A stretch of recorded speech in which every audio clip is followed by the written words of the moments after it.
Another big win for Trump in court. A federal appeals court just lifted a block on his plan to freeze foreign aid, giving him a green light to control billions in funding, according to Reuters. The decision slaps down a lower court's ruling, letting Trump move forward with his agenda.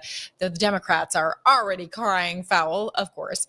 Welcome to Christy Lee's DC Dispatch. Coming up, more Wednesday weekly wins to bring you, from global peace deals to his DC crime crackdown.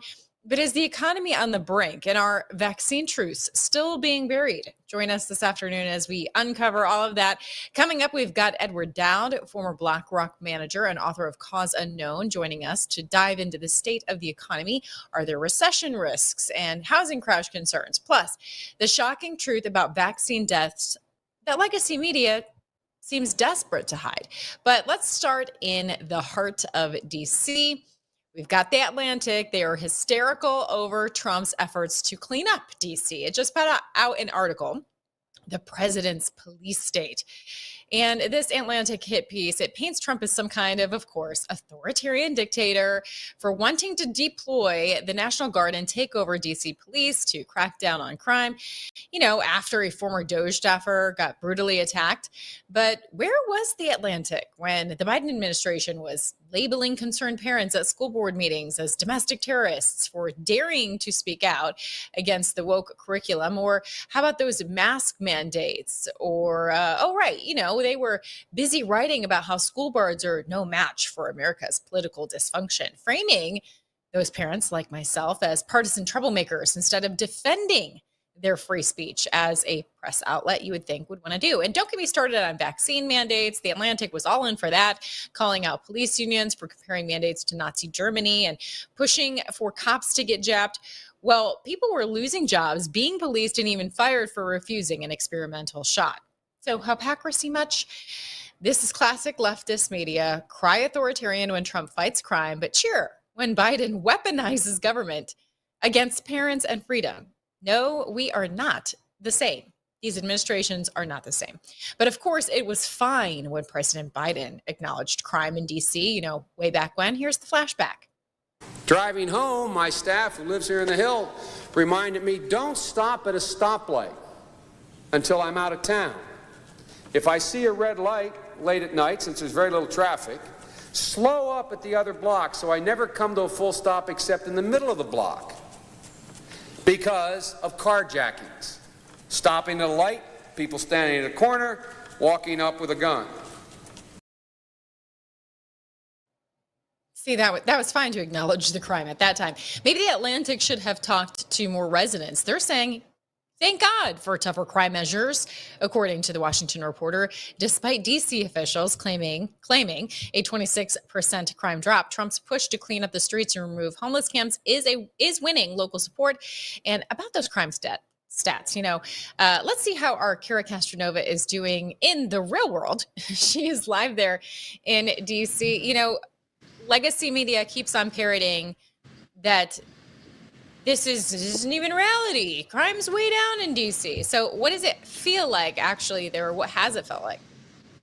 Well, I think it's outrageous. I've actually started doing a lot of research on how these statistics are being cooked, these crime stats. And I was speaking to a woman just outside the gate who's actually from a real neighborhood in D.C., meaning she doesn't live in the more wealthy areas like Georgetown. I live in Arlington, which is rather safe, but there are areas obviously in D.C. that are absolutely unsafe. And usually it's white liberals outside the gates, like there were the day that Trump made the announcement about federalizing DC, that are screaming DC is safe. Well, obviously the parts of DC they might be in is safer than some of these other neighborhoods. I spoke to a woman that was from one of these neighborhoods today who said that this is absolutely necessary, and she's a big supporter of it. She was an African American woman, and she sort of gave me some tips on where to go if I wanted to talk to real DC residents who are being affected by this, real, I guess, African African Americans and other minorities and whites as well who live in these areas that are very, very, very unsafe. And there's this article that came out, DC is not safer than ever.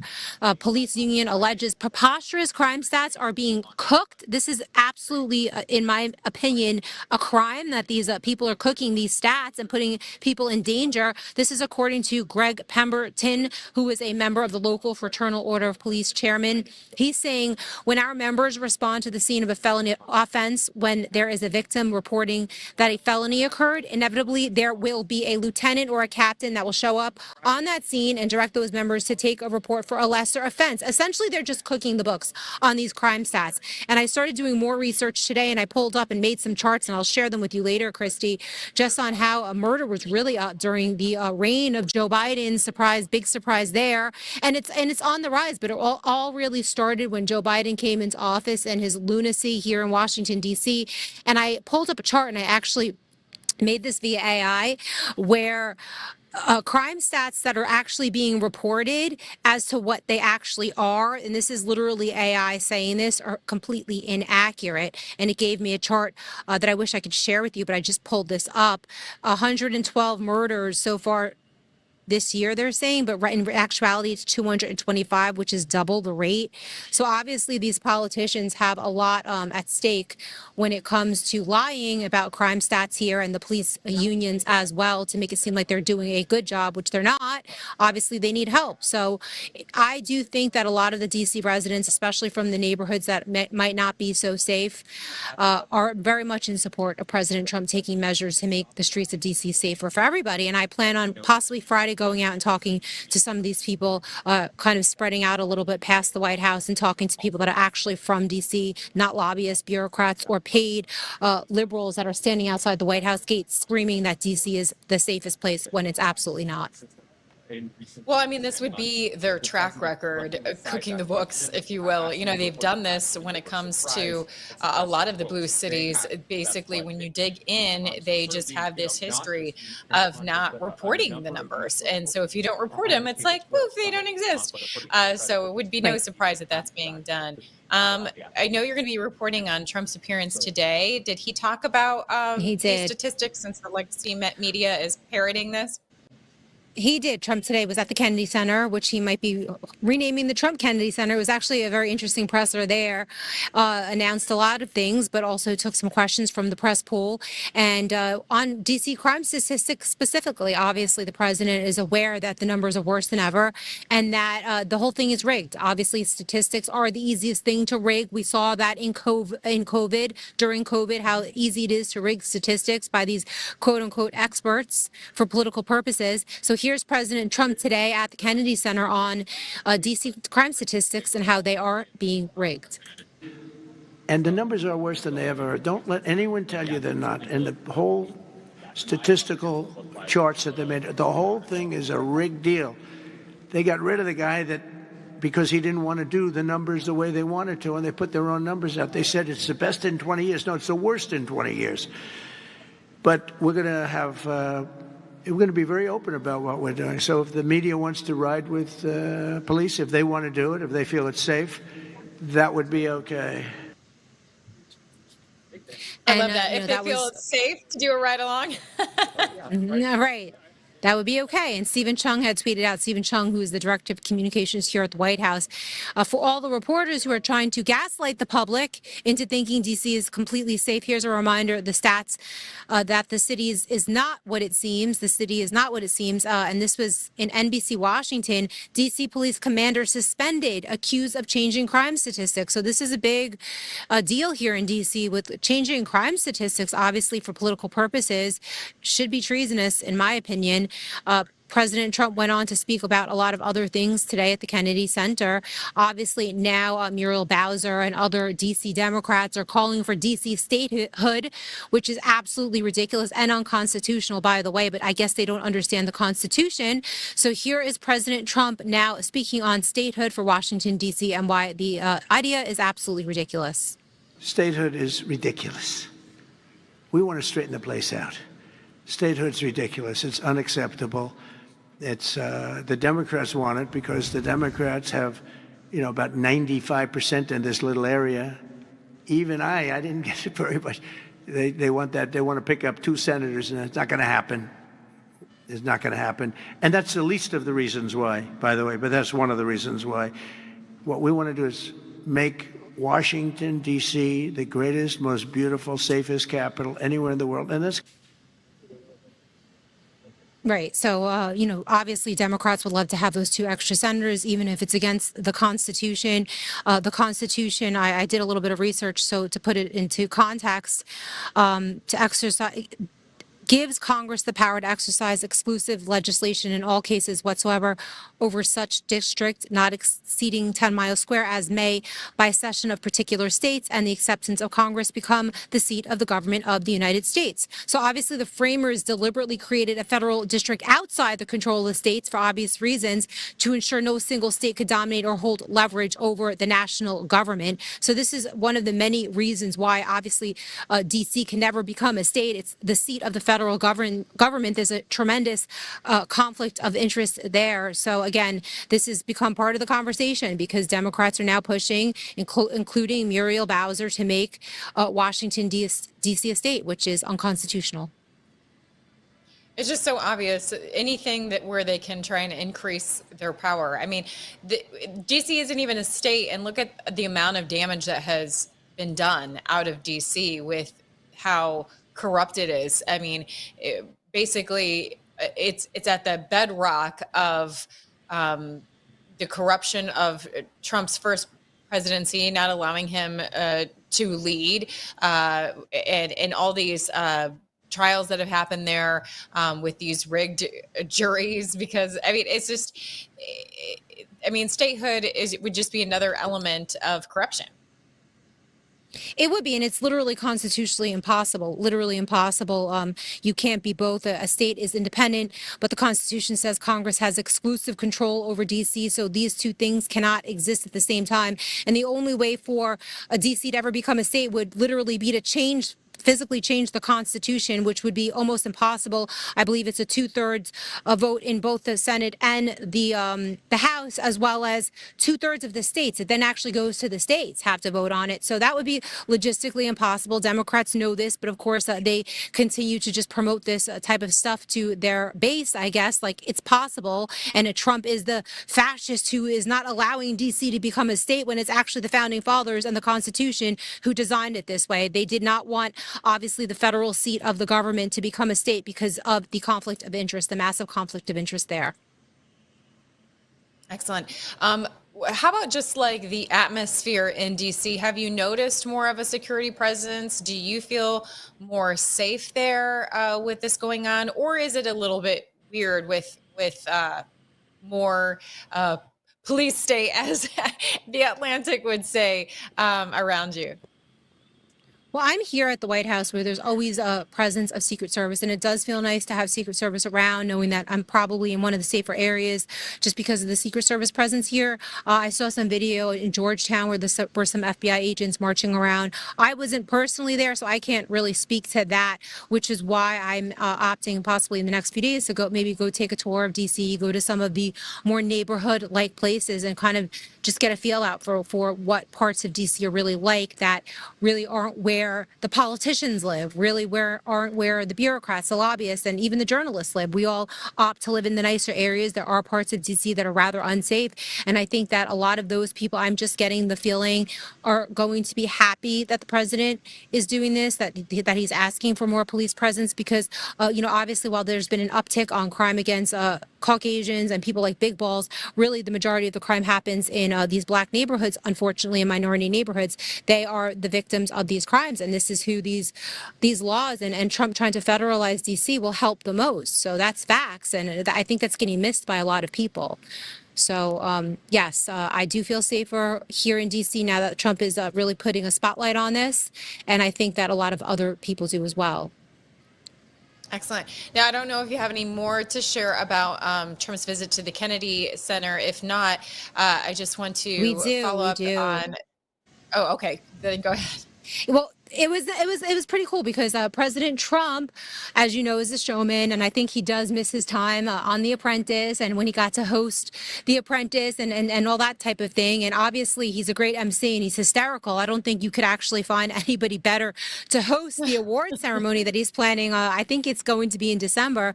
So President Trump announced today, and this is fun stuff, at the 2025 Kennedy Center Honors, he will be hosting. He will literally be the MC. So picture the Academy Awards when like Billy Crystal, I'm aging myself, hosted, or a comedian hosted. I think, who was the last comedian that hosted? The guy that got punched in the face by Will Smith.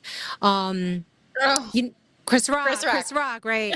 He's going to basically be playing that role as MC, which is hysterical. So here's President Trump talking about hosting the Kennedy Center Honors later this year. I've been asked to host. I said, I'm the President of the United States. Are you fools asking me to do that? Sir, you'll get much higher ratings. I said, I don't care. I'm President of the United States. I won't do it. They said, please. And then Susie Wells said to me, sir, I'd like you to host. I said, okay, Susie, I'll do it. That's the power she's got. But I just, so I have agreed to host. Do you believe what I have to do? And I didn't want to do it, okay? They're going to say, he insisted. I did not insist. But I think it will be quite successful, actually. It's been a long time. I used to host the Apprentice finales, and we did rather well with that. So I think we're going to do very well because we have some great honorees, some really great ones. And then he sure knows how to tell a story. So funny. Yeah. And it's going to be great. I think it's going to get high ratings and be very entertaining. I think it's going to actually be on CBS, shockingly. And then he announced some of the nominees, which I'll give you more after you listen to this clip, when he announced that Sylvester Stallone, who obviously is one of the president's favorite actors, he goes on to talk about how he watched the movie Rambo in the movie theaters and how much he loved it, and the obviously masterpiece movie Rocky that Sylvester Stallone wrote, directed, appeared in, made money for as a producer of the actual first Rocky. So in my opinion, nobody deserves an award more than Sylvester Stallone, who is actually a member of Mar-a-Lago as well. So here's President Trump, and you guys could cut this at about 1.5 minutes in because it is a 5-minute clip. President Trump announcing Sylvester Stallone as a 2025 Kennedy Center Honors nominee. Next, we look forward to honoring 3-time Oscar nominee, Golden Globe Award winner, an action movie icon, and a friend of mine. He's a very unique man. He's somebody that doesn't do these things. I said, I wonder if he'll accept, because some people don't really want to be honored. They don't care. But he was very honored to be honored, I will tell you. He's a very special guy. A real talent, never been given the credit for the talent. There was nobody else could have done the roles that he did like he did. I'm not even close, and they've tried, and they didn't work out too well. His name is Sylvester Stallone.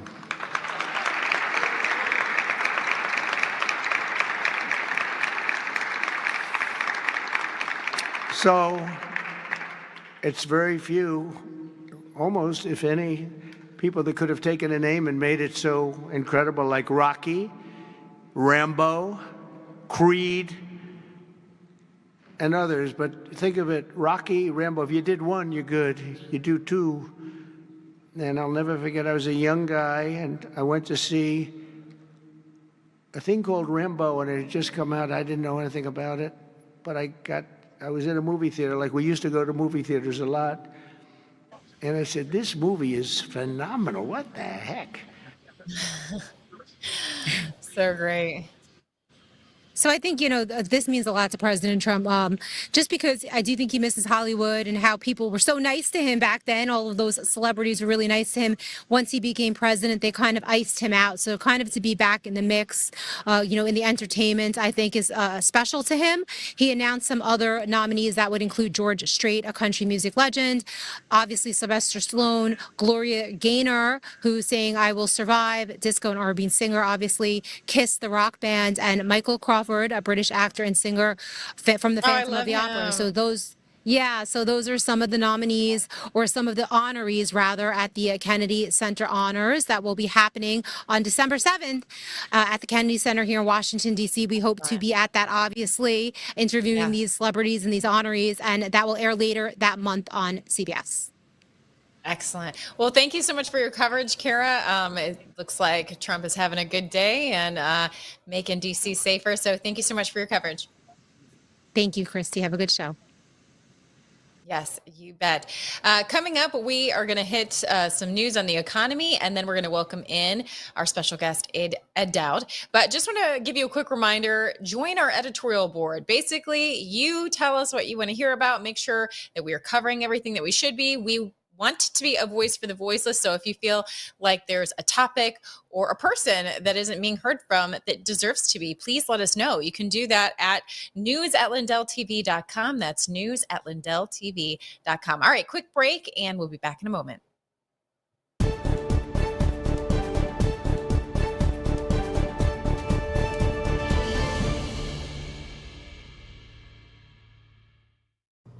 Too many pharmacies and insurance companies are blocking the medications that actually work. That's why I recommend All Family Pharmacy.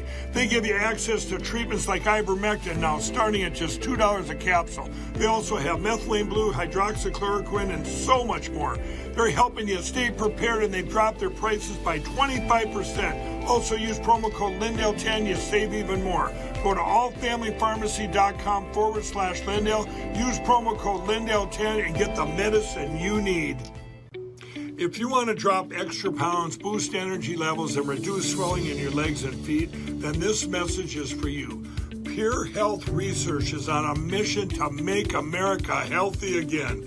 And two of their best-selling health supplements are leading the way. First is Liver Health Formula. Over 100 million Americans have a sluggish liver that's riddled with fatty deposits. This can kill your metabolism, pile on the pounds, and make you feel tired. Liver Health Formula takes care of that. It supports thriving liver health with special nutrients like artichoke extract and milk thistle. This is one of the easiest ways to slim down and revitalize your energy levels. Next is lymph system support. If you struggle with fluid buildup or swelling in your legs, ankles, and feet, this is for you.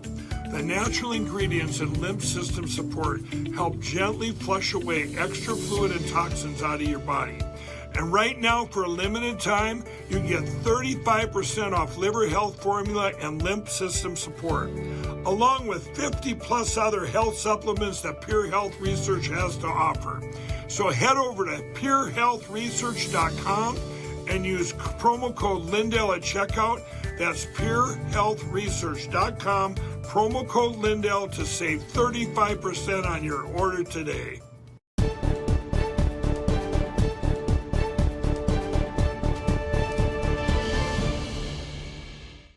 All right, it's time to take a look at the economy. Let's talk sense and sensibility.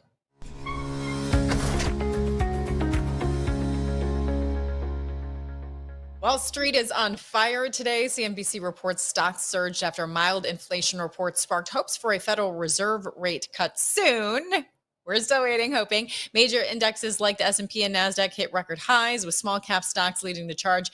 Yes, more economic winning to report. This had to be tough for the legacy media to have to correct themselves for after all their doom and gloom. Here's CNN. Watch this.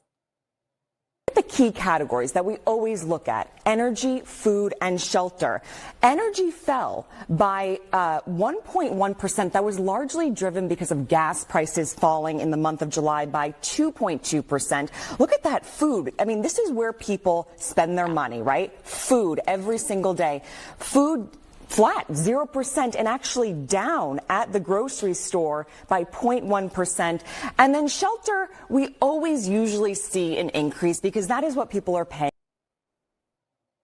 So basically all the things that people really care about, not doing too bad or even well on. And maybe we're going to start getting more accurate jobs reports too. As you know, Trump fired Commissioner Erica McIntarfer last week after she allegedly cooked the books. talking about that. She was making job reports look huge before the 2024 election to boost Kamala Harris, only to tank the numbers with a pathetic 73,000 job gain in July and a massive 258,000 job downward revision, likely to make Trump look bad. Doesn't she just look like somebody that would do this? Trump's already replaced her with E.J. Antoni, a Heritage Foundation sharpshooter, to get those numbers straight. So no more Biden-era tricks. And here's what he had to say. He said, our economy is booming and EJ will ensure that the numbers released are honest and accurate. I know EJ Antoni will do an incredible job in this new role. And Trump is done playing nice guy with too late Jerome Powell as well. He truth, Jerome too late Powell must now lower the rate. Steve Mnuchin really gave me a beauty when he pushed this loser. The damage he has done by always being too late is incalculable. Fortunately, the economy is so good that we've blown through Powell and the complacent board. I am, though, considering allowing a major lawsuit against Powell to proceed because of the horrible and grossly incompetent job he has done in managing the construction of the Fed buildings. $3 billion for a job that should have been a $50 million fix-up. Not good. You know, with the kids back to school, just reading that, I'm like, man, I'm guessing Trump's favorite in English were the adjectives, right? Like, he's just so colorful with his ways to describe people. It's pretty remarkable. Let's take a live look at the market real quick, see how we are doing at the moment. Look at all that green. Doesn't it feel good to see that green? But we do want to remind you that if you want asset diversification, not just diversification within the market. So if it's good or bad, you know, it's going to go along with the market. So you want asset allocation diversification. So get some precious metals. You can do that and support Mike by going to Mike Lindell Gold, MikeLindellGold.com. Also, here's an idea for you. You can invest in energy. You know how great energy and they're discovering new oil. We've had that report. So now's a good time. ChristieOilBoom.com, ChristieOilBoom.com. And this is the ultimate passive income play. Just head over to the website to learn more, see if you can qualify. All right. We are going to check in with our Wall Street guru, Ed Dowd. He's currently a founding partner of Finance Technology, a global macro alternative investment firm. Also, author of the new book, Cause Unknown, The Epidemic of Sudden Deaths in 2021 and 2022. Talk about diversification. I mean, all the qualifications, my friend. Ed has worked on Wall Street most of his career, spanning both credit markets and equity markets. And I see you're here with me. Your bio is too long for me to get through before welcoming you in. But there's just so much great to say about you, Ed. I'm so happy to have you back. Hey, great to be here, Christy, and honor. Excellent. I'm sorry, like I'm here in Texas and we have a huge storm going on outside. So it's like really booming loud, probably weather manipulation, but that's a whole nother topic. You're there in beautiful Hawaii, as far as I know. I was just talking and going over, things seem pretty well with the economy, but you're the Wall Street guy. Do you have any concerns right now? I haven't even talked to you since about Trump's tariffs, so I'm not sure how you feel about what he's doing there. What's the word there? Let's start on tariffs. Long term, it needs to be done. It's a restructuring of 30 years of trade deals that have, hollowed out the middle class. So long term, it has to be done, or we don't have a middle class. We don't have a republic. So I agree with that, but there's going to be pain along the way, and there's other things going on in the economy that are going to cause trouble ahead as well. The tariffs, a lot of people think they're inflationary, and in the very short term, they might be, but longer term, they're deflationary. They cause a margin squeeze on corporations. This is well known, and we expect corporate profits to start to decline and factors of production to go lower, which means layoffs. Now, this pain has to happen for the realignment of long-term imbalances, but there's no getting around the pain that's coming. Tariffs are just one problem. And to remind the audience, only an 8% effective tariff rate has been implemented so far. 16% is coming once all these deals get ratified. So that's why we haven't seen the short-term inflation yet. Secondly, we have a housing crisis that's emerging. The housing market was held up by the illegal immigration that was fraudulent and aided and abetted by the NGO system. A lot of the government monies that went to these NGOs came out of the taxpayer coffers. We estimate anywhere from 500 billion to 2 trillion was spent in 23 and 24 to facilitate, an importation of basically anywhere from 12 to 20 million illegal immigrants. And just to give your audience an idea of how, unprecedented that is, net legal migration is 1 million a year. So that's like a hidden economic variable that no one's talking about. And the good news, it needed to be stopped, but that was what was holding up the economy in 23 and 24, that illegal immigration. We were calling for a recession in 23, beginning of 24. We were wrong, as were a lot of other economists. But the Biden administration went on unprecedented deficit spending, crisis level spending, 8%. So that's why the deficit rose under Biden. And that now is going to be a headwind under the Trump administration. He's shut down the border, so the flow of illegals have stopped. So they're no longer getting the benefits there. And then the deportations that are coming will also cause short-term pain in the economy and the housing to roll over. And we're already seeing early signs of housing market rolling over. It should accelerate. And I suspect we're going to see the stock market, which unfortunately it is a very unhealthy bubble stock market. The valuations are across all indications are bubble valuations. And if you do a 10-year forward return projection, your return if you buy right now is 0%. So that implies a big drawdown between now and then. So this is what Trump inherited. At some point it's going to bite, and he's going to have to explain it to the American people. I was hoping he would do that initially, but unfortunately, the longer this bubble hangs around here, and he continues to brag about a great economy, he's going to own the recession on the other side. And the economy underneath the surface is not great. Consumer sentiment's in the tank. Delinquencies are rising. The Federal Reserve just put out a report that credit card delinquencies and mortgage delinquencies are 4.1% currently, which is the same level as we had during the Great Financial Crisis. So, the stock market is not the economy, it's a bubble.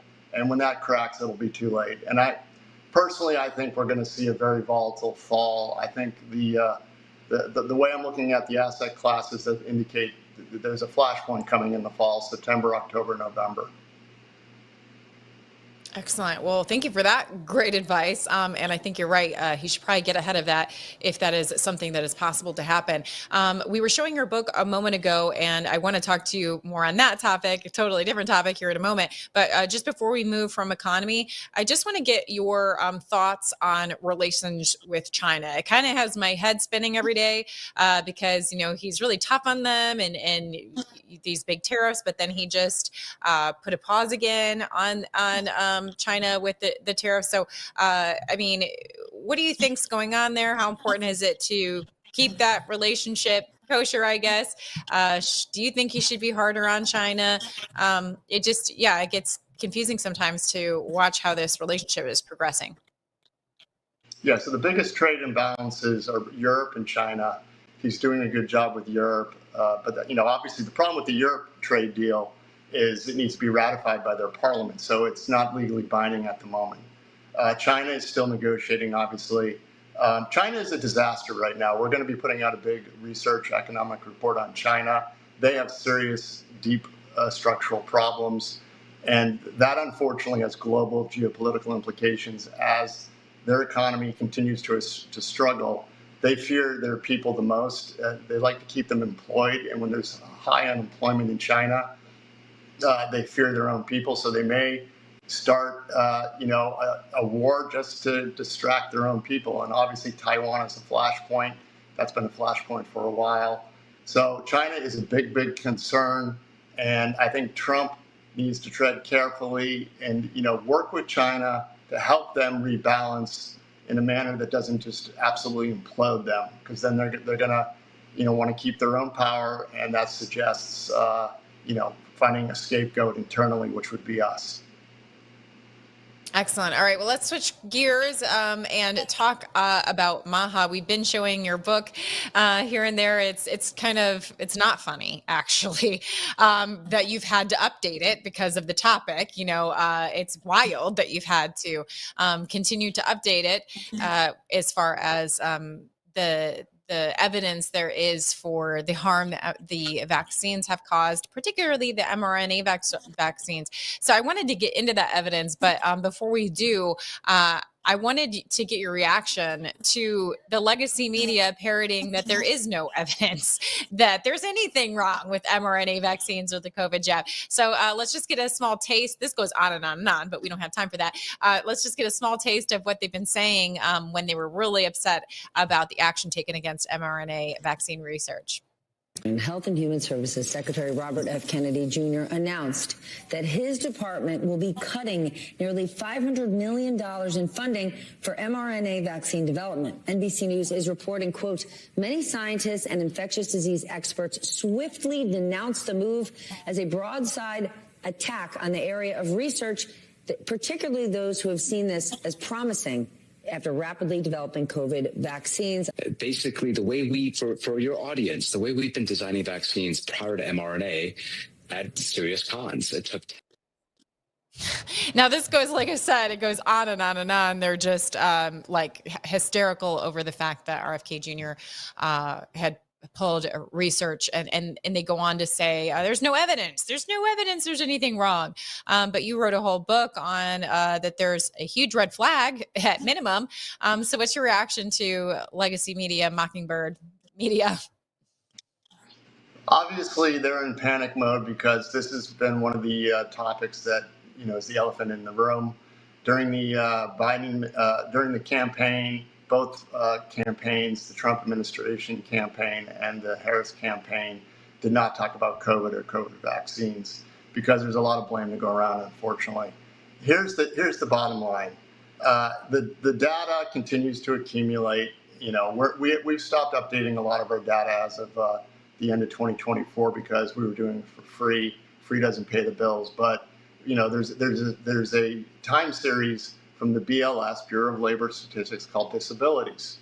Anybody can go find that and monitor it themselves. That indicator, unfortunately, hit new all-time highs again last month, and since April, we've added 1.1 million disabled individuals, as indicated by this survey.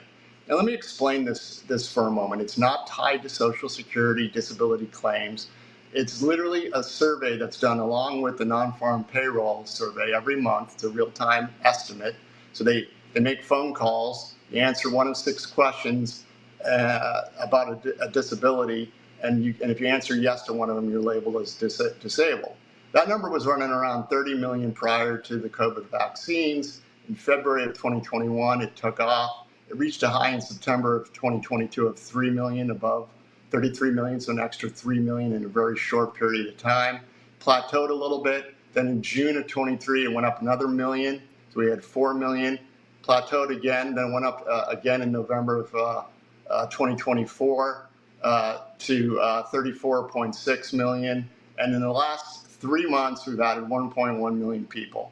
So what's going on here? Unfortunately, I think these are the medium-term effects of the vaccine program, and it is having an adverse impact on our population. The good news is booster uptake is abysmal. So the sudden deaths are running around, or the excess deaths are running around 5 to 10%. Currently, that's not our numbers. Swiss Re came out with a report a year ago saying that they expect excess deaths to continue until 2030, anywhere between 5 and 10%. So here we are, 5 years out from COVID, and we're still really not tackling this problem. There's a lot of good things going on under RFK. They're trying to make some headway, but obviously I would love to see a complete pulling and banning of the thing. But they definitely, by withdrawing the funding, they sent the mainstream media, parrots into a disarray. And this absurd notion there's no evidence is an absolute joke. We continue to get the medical community. I was just a Wall Street guy looking at numbers and showing trends and inflection points. Now we have paper after paper after paper from the medical community showing that these things are harmful and there's absolutely no benefit. It doesn't actually prevent COVID. It increases your risk of death, injury, and disability. And so it's just so alarming that these propaganda puppets can just all repeat each other, echo each other, and just say there's no evidence without having evidence that there's no evidence. I mean, they just don't acknowledge it. Are they even working on a narrative to explain the numbers that you're seeing? Like, if not this thing that all these people took, like, how do you explain these spikes in disability? Or like, as we just showed that that study that happened, that confirmed mRNA boosters causing non-COVID illness to surge. I mean, we have these studies, we have the numbers that you specialize in. How are they excusing this all away?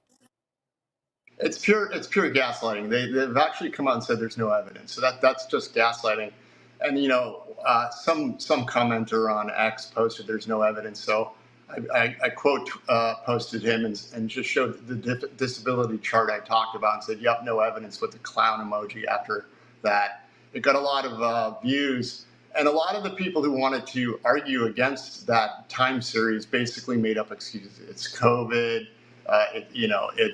It's the aging population. No, it's not the aging baby boomers, because that doesn't happen that quick. It was a 4 standard deviation event inflection point in 2021, February of 2021. That means it deviated from its trend so alarmingly that it was a, quote unquote, a black swan event. And the trend continues, and there's no excuse to not at least acknowledge the data and then ask, well, if the data is correct, which it likely is, what is going on here? They don't want to even attempt to question it. If it's not the COVID mRNA vaccines, what is it? It should be at least discussed, but it's not. It's an absolute joke. We're 5 years out from this thing. I'm just like beyond done with the nonsense coming from these people. Well, you and many others, and it causes this demoralization. It causes this pessimism, like nothing will ever be done. And so on that note, you do see RFK Jr., I guess, doing some things. He does seem to be more focused at what's in our food than the big thing that we all want to see taken care of, which is ultimately a not only a pull of these vaccines, but accountability for the damage that's been done. So curious about how you feel. Do you think that his hands are tied in some respects? I mean, even that is hard to follow. It's like he makes this announcement that mRNA shots are going to be pulled from the recommendation. And then it was like, days later that they're like, okay, we give full approval now to mRNA vaccines for kids. But only if they have another condition that endangers them or something. It's just enough to make your head spin. Like, is it really that hard to do anything about this? Well, look, I'm not, in contact with Bobby about what's going on there, and I prefer not to be, because I like to make my own conclusions by the actions. But look, he's got a boss. The boss's name is Trump. Trump has never disavowed the vaccines. In fact, he still claims he saved millions of lives. He still thinks Operation Warp Speed was a huge success. So, I don't know what's going on, but Bobby has a boss. And Bobby's doing the best he can, is my personal opinion, given the constraints he's under. Do you have any suspicion about what those constraints are? Do you think there's just too many people still in that area of public health that impede his ability to make even more drastic moves? Well, look, first of all, when you get into these agencies, you don't immediately control everything. There's a lot of stuff. There's blood-soaked bureaucrats that have been there forever. So you have to figure out who's doing what, get command of your organization, and figure out how to change it. So he's in the process of doing that. But the other thing, and I wrote a post about this in August of 2024 before the election, and I said, look, there was a reason that neither Trump nor Harris mentioned COVID or the COVID vaccine during the campaign. It's $5 trillion of GDP that is spent by the medical community annually out of a $28 trillion GDP. So we have $5 trillion of vested interests, and not to mention the S&P 500 that mandated these things. There's a lot of legal liability there should this ever come to light. So there's literally trillions of vested interests that are lobbying hard, that want this to all go away. And I understand the power of money, the power of influence. And so that's what's going on, I think, is that there's a concerted effort to kind of memory hole this, whether it's intentional or unintentional. That's the kind of forces we're up against, trillions of dollars of vested interests. Wow. I mean, that's such an astute observation about that, because people are so frustrated and they don't understand it. But I mean, that is a major concern that you would have to weigh as well. My concern, since we were talking about Trump, one, obviously is still very upset that he hasn't apologized, that he still seems to cheerlead Operation Warp Speed.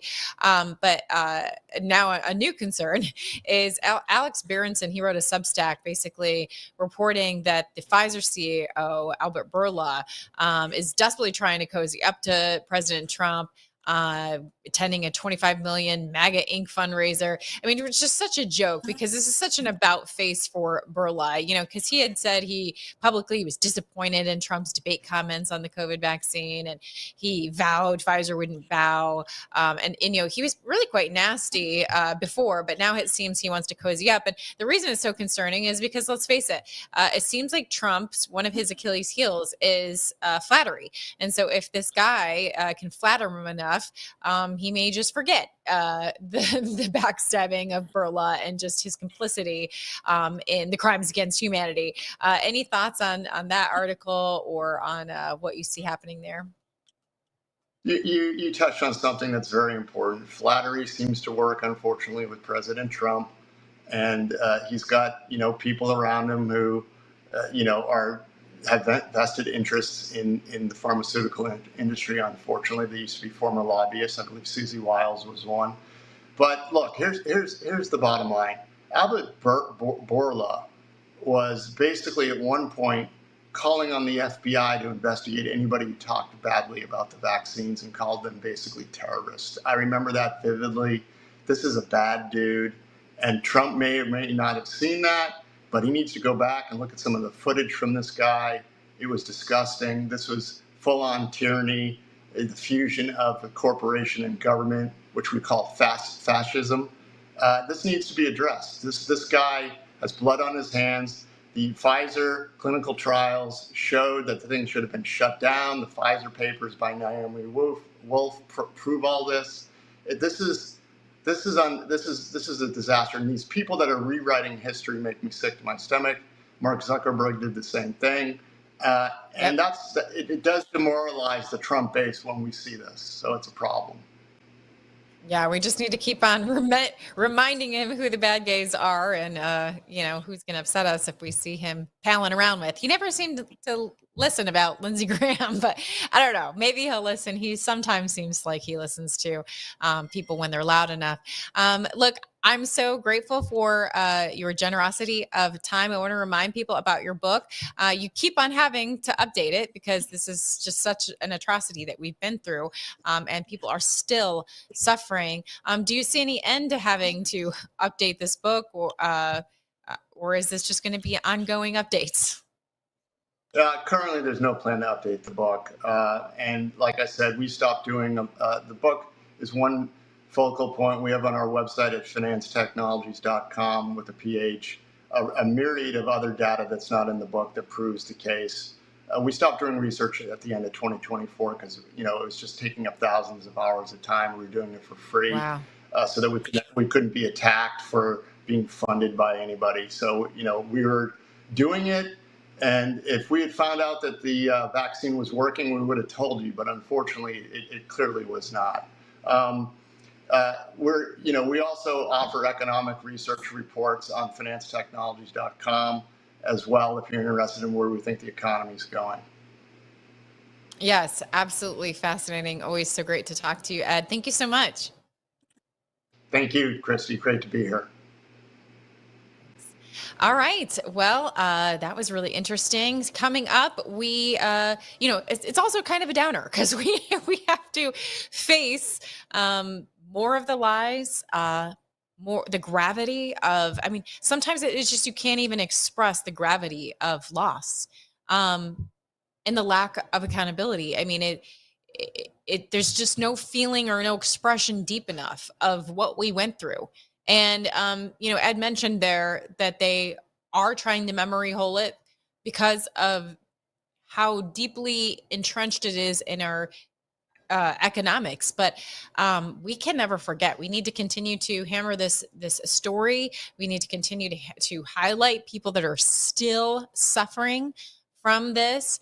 And no, we will not forget. And we're going to stay on top of that and call people out when they're lying about the evidence of these crimes against humanity.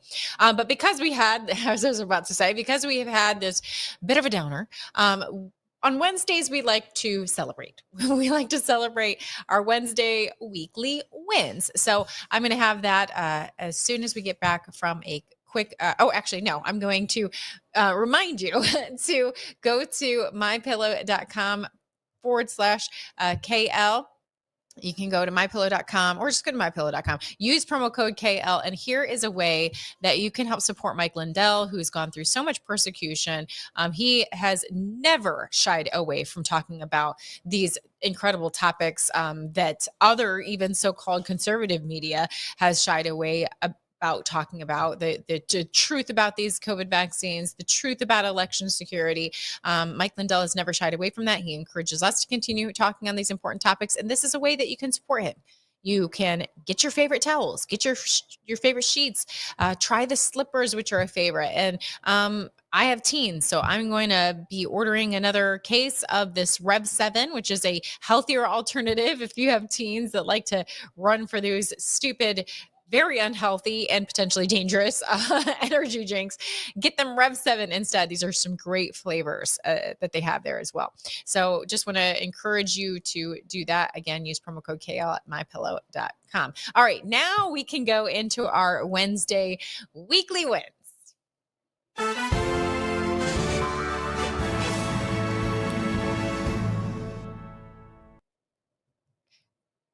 Big moves from President Trump for his faithful base. AP News reports Trump's been delivering big for conservative Christians, greenlighting pastor endorsements from the pulpit, boosting religion in federal workplaces, and creating faith-focused offices with key Christian appointees. From cracking down on transgender policies to defunding Planned Parenthood, he is firing up evangelicals. And Trump's pushing hard as well on peace, crime, and the economy. As you know, we had that Armenia-Azerbaijan peace deal. That was on the 8th of August. He hosted both the prime minister and the president from those countries there. And he sealed a historic peace agreement, ending a 35-year conflict with the Trump route for international peace and prosperity, a transit corridor through Armenia. And that there you can see from Politico. So we have that peace deal that happened this week. We have a crackdown on crime that we were covering earlier, the 800 National Guard troops to D.C. taking control of the city's police force as they've always had the right to do there in D.C. It was career congressional people that tried to shirk their duty when it came to getting control of DC, but he's aiming to tackle the crime and the homelessness after the intense violence we've seen there. So he's moving fast to take back the Capitol. So there's a win there. And then we also happened to mention this earlier as well. He's continuing to use his little "you're fired" hand, and he fired another one, another person of the swamp. We're cleaning out the swamp. He sacked the Bureau of Labor Statistics head Erica McIntarfer on August 1st, claiming she inflated job numbers before the 2024 election and then tanked July's report to hurt him. And he's replaced her with Heritage Foundation's E.J. Antoni, a Heritage Foundation sharpshooter. So lots of wins to report there. All right, I'm going to take a quick break, and then when we return, we're going to go over the latest in the Texas redistricting drama, and actually, a lot of wins there too. So let's do a quick commercial, and I'll be right back.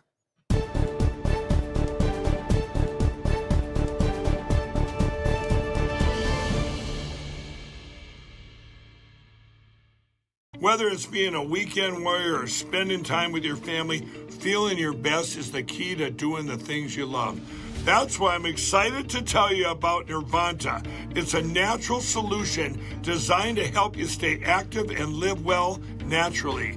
Nirvanta is a topical blend of all natural essential oils like frankincense, myrrh, and a proprietary gold standard plant stock extract.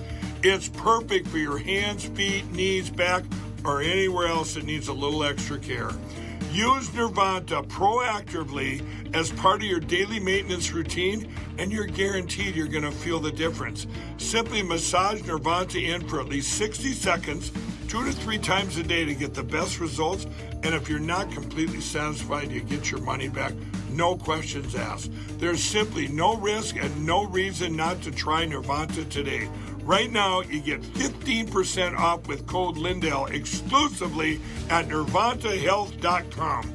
So stop reaching out for that medicine cabinet. Get Nirvanta instead and experience the difference. Go to nirvantahealth.com. Use code Lindell to get 15% off today. Nirvanta Health. Live well naturally.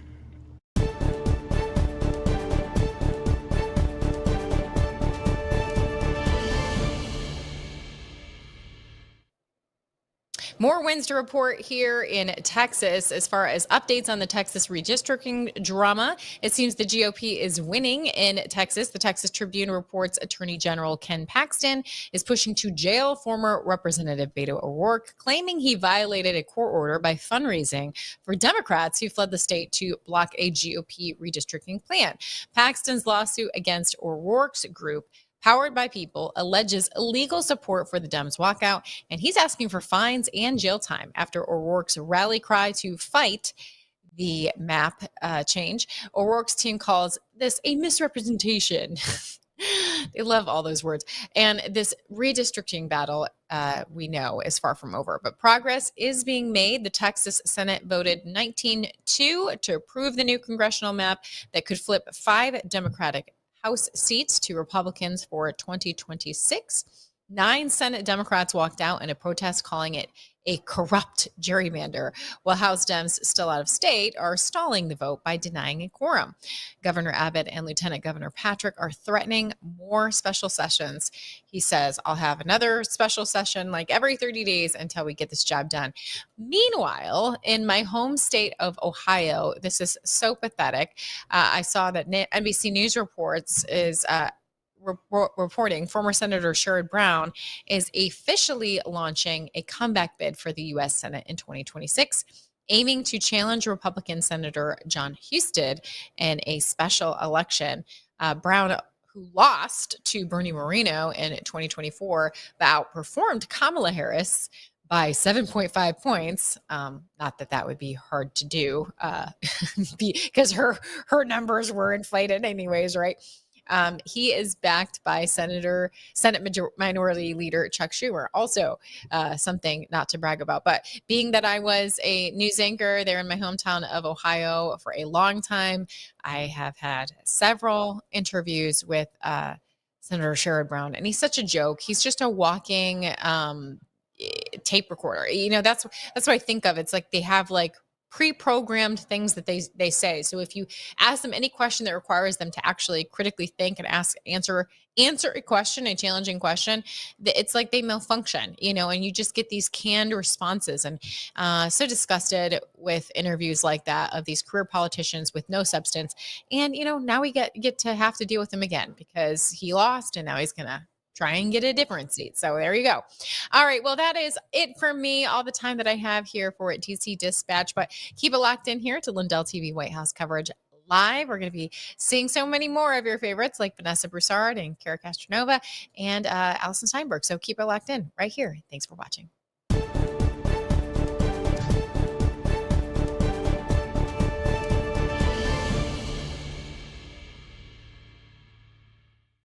With every